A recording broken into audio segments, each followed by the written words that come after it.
Changement climatique, dégradation de l'environnement.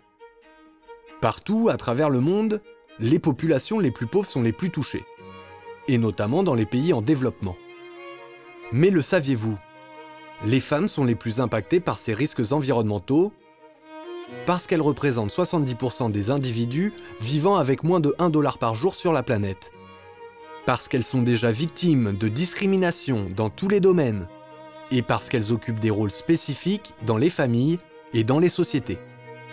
Prenez tout d'abord la gestion du foyer. Les femmes réalisent 2/3 des tâches domestiques dans le monde, des activités qui dépendent beaucoup des ressources naturelles. Ainsi, dans de nombreux pays, ce sont par exemple les femmes qui sont en charge de collecter le bois, d'acheminer l'eau. Des tâches rendues plus difficiles par les effets du changement climatique, déforestation, désertification, raréfaction des ressources naturelles, qui augmentent le temps de travail des femmes et dégradent leurs conditions de vie. Prenez maintenant la production alimentaire. Dans les pays en développement, ce sont les femmes qui produisent les 3/4 des denrées alimentaires.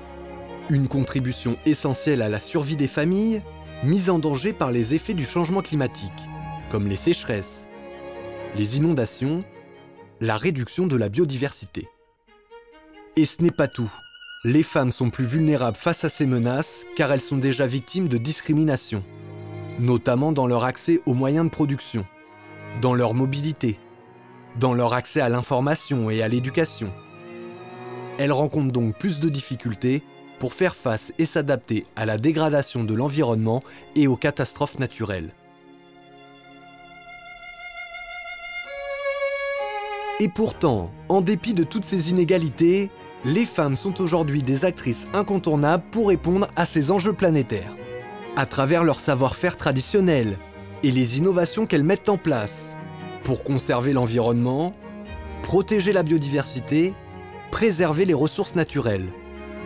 Il faut donc d'abord reconnaître le rôle fondamental des femmes dans la lutte contre les effets du changement climatique.